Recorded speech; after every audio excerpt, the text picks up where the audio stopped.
pause. The brief but violent clash between India and Pakistan, May 6 to May 10, 2025, proved this to be true. The conflict was a concentrated storm of modern aerial warfare. For 5 days, the skies over the contested border became a chessboard for some of the most advanced fighter jets available today. While the fighting on the ground and in the air was intense, its most lasting impact was not felt in the territory gained or lost. Instead, this short war became a powerful, real-world demonstration for a new global arms supplier.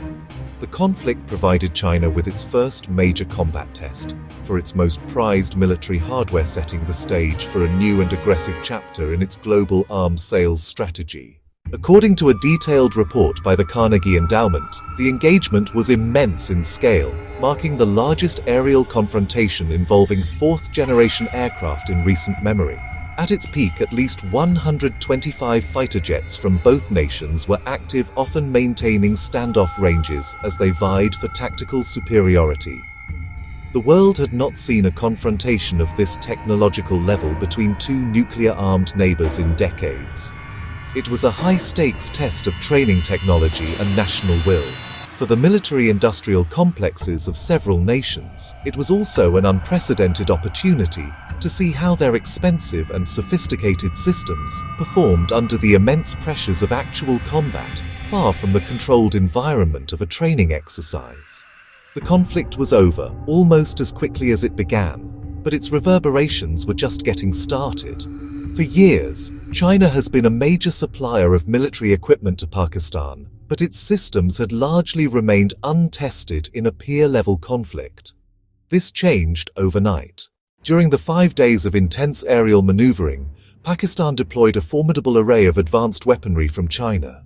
From 2019 to 2023, China supplied approximately 82% of Pakistan's arms imports. That turned Pakistan into a showcase for Chinese military technology. During the conflict, this arsenal was put to its ultimate test. A US congressional report said several Chinese systems saw their first ever combat use. Marketing graphic key Chinese weapons used by Pakistan: the J-10C fighter, the PL-15 missile, and the HQ-9 launcher. The Chengdu J-10C vigorous Dragon fighter jets were used in combat. They flew alongside the jointly produced JF-17 Thunder. Pakistan's air defense network relied heavily on Chinese systems. The HQ-9 long-range surface-to-air missile system was activated. It's often compared to the Russian S-300 and to the American Patriot. The HQ-9 defended key strategic locations in live use for the first time. Alongside it, Pakistan fielded shorter-range HQ-16 air defense systems. Together they formed a layered defense network against different altitudes and ranges. This deployment gave the PLA invaluable real-world data on integrated systems under stress. Perhaps the most scrutinized system was the PL-15 Beyond Visual Range air-to-air missile. The PL-15 reportedly has a range exceeding many Western counterparts. The PL-15 was fired from J-10C jets and from JF-17 aircraft as well. The PL-15's performance was seen as a crucial test of long-range aerial combat capability. The US report highlighted the PL-15, the J-10C, and the HQ-9 as key sources of operational data for the PLA. The conflict essentially acted as a field experiment. Pakistani pilots operating, Chinese engineers analyzing from afar. Beyond missiles and jets, China's support extended into digital and space domains. Pakistani forces used Chinese-made unmanned aerial vehicles for reconnaissance and surveillance. Those UAVs tracked Indian troop movements and Indian aircraft movements. Pakistan relied on China's Beidou navigation system for guidance and positioning, signaling a strategic shift away from the US-controlled GPS. Chinese reconnaissance satellites provided imagery and signals intelligence to Pakistani commanders. This integration of Chinese hardware and software across domains showed the depth of the China-Pakistan defense relationship and the maturity of China's military-industrial complex. For any arms manufacturer, The ultimate validation of a weapon system is its performance in actual combat. Training exercises and simulations can only reveal so much. The unpredictable, chaotic nature of real war provides data unobtainable any other way. For China, the conflict was an unprecedented intelligence windfall. The US congressional report noted the PLA Air Force gathered invaluable data on its key technologies. Every missile launch, every radar lock, every electronic countermeasure deployed offered a steady stream of information to refine tactics, improve software, and guide hardware development. This wasn't a simulation. It was a live test against a well-equipped, highly trained adversary. This combat data serves two primary purposes. The first, technical improvement. Engineers in Beijing could analyze how the PL-15 Seeker had performed. They could study performance against electronic warfare suites on Indian aircraft. They could assess the HQ-9 air defense system's effective range and accuracy, and how it held up under real-world jamming and evasive maneuvers. This information is priceless. It lets designers patch vulnerabilities and enhance strengths for the next generation. The conflict functioned as a free, high-stakes R&D cycle, paid for with Pakistani resources and risk. The second purpose, marketing. In the complex narrative that emerged from Operation Sindoor, the perception of success became as important as the reality.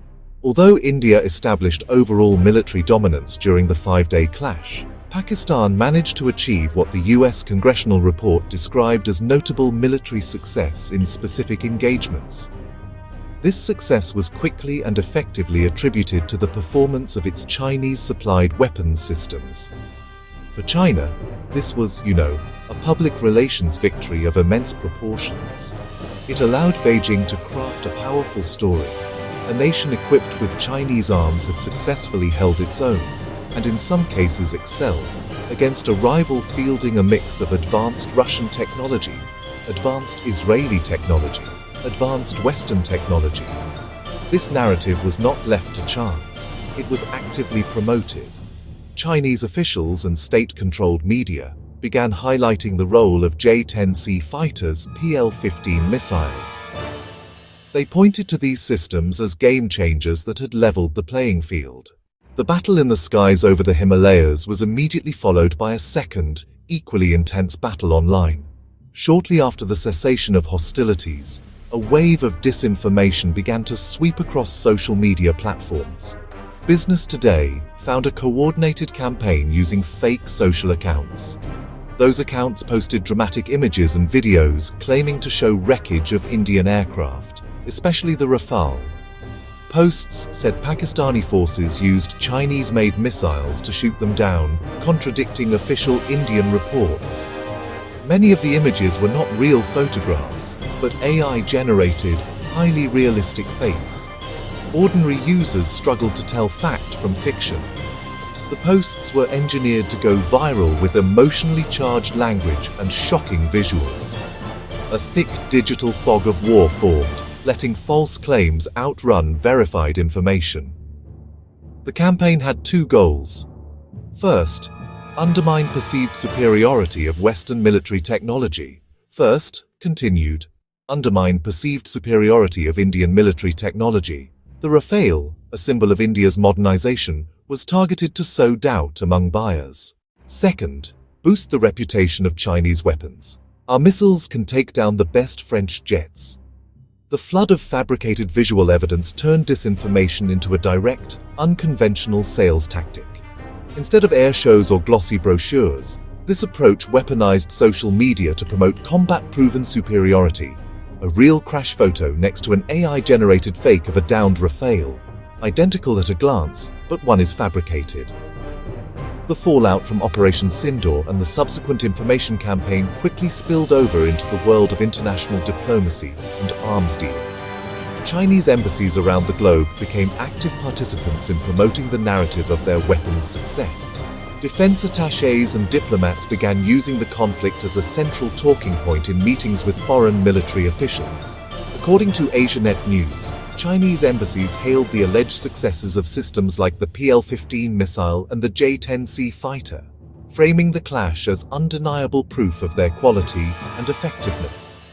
The battlefield had become a global sales pitch, and China's diplomatic corps was its primary sales force. One of the most clear-cut examples of this strategy's impact came from Indonesia. At the time of the conflict, the Indonesian government was in advanced negotiations with France to purchase a fleet of Rafale fighter jets. This deal was seen as a significant win for French defense contractor Dassault Aviation. However, in the wake of Operation Sindoor, the situation changed dramatically. According to reports cited by Business Today, Chinese embassy officials in Jakarta actively engaged with Indonesian decision-makers, leveraging the disinformation campaign that was raging online. They presented the narrative that Chinese systems had successfully downed Rafale jets, directly questioning the wisdom of Indonesia's planned purchase. The effect was immediate and profound. The Indonesian government, faced with a barrage of viral online content and direct diplomatic pressure from a major trading partner, decided to halt the Rafale purchase. This decision sent shockwaves through the defense industry. It was a clear demonstration of how a sophisticated blend of combat demonstration, disinformation, and diplomatic lobbying could derail a multi-billion-dollar arms deal. The Chinese officials had successfully used the alleged performance of their weapons in a distant conflict to create doubt and hesitation, effectively blocking a major competitor from securing a key contract in the strategically important Southeast Asian market. This episode served as a stark warning to Western arms exporters. It showed that competing in the modern arms market is no longer just about having a superior product. It now involves countering state-sponsored disinformation campaigns and navigating intense diplomatic pressure from Beijing. The Indonesian case was a playbook example of China's new strategy. Use a real-world conflict to generate a success story, amplify that story with a flood of online disinformation, and then have diplomats close the deal by presenting this manufactured narrative as fact to potential customers. It was a ruthless and effective approach that demonstrated China's willingness to use all instruments of national power to advance its commercial and strategic interests. The May 2025 clash, known as Operation Sindoor, was far more than a fleeting regional conflict. It was a watershed moment in the 21st century global arms race. It marked the point where the battlefield and the market became inextricably linked, and where the fight for military superiority was joined by a parallel battle over information and truth. The conflict provided China with the one thing its arms industry had always lacked: a combat-proven label for its most advanced weapons. The performance of the J-10C fighters, PL-15 missiles, HQ-9 air defense systems, whether real or exaggerated, was masterfully transformed into a powerful global marketing campaign. This new strategy represents a significant shift in the dynamics of international power. The war was not only fought with missiles and jets, but also with AI-generated images, fake social media accounts, and coordinated diplomatic messaging. China demonstrated a formidable ability to blend these elements into a cohesive strategy designed to undermine its competitors and capture new markets. The case of Indonesia halting its Rafale purchase stands as a clear and sobering example of this strategy's effectiveness. A competitor's product was discredited, and a market was opened, not purely on the merits of engineering, but through the skillful manipulation of perception. The global risk this presents is clear and growing. Future conflicts, no matter how small or remote, may be seen by arms-exporting nations as opportunities for live-fire demonstrations. This creates a perverse incentive, where the continuation of war serves a commercial purpose. Furthermore, the deliberate use of disinformation to shape market outcomes corrodes trust and makes it increasingly difficult for nations to make sound decisions about their own security. When a viral fake image can derail a multi-billion-dollar defense contract, the entire system is thrown into jeopardy. Buyers must now become forensic investigators, sifting through a digital fog to find the truth. The clear takeaway from Operation Sindoor is that the nature of global competition has changed. Winning on the battlefield is only half the battle. Winning the narrative is the other. The clash provided a blueprint for how military action can be directly monetized through a combination of combat data, aggressive marketing, and state-sponsored disinformation. For the world, this is, sadly, a dangerous new reality. The arms race is no longer just about building better weapons. It is also about telling a more convincing story, even if that story is a lie. In this new era, the truth itself has become a strategic commodity, and the battle for it may prove to be as consequential as any conflict fought with guns and steel. Thanks for watching. Don't forget to share it with your circle.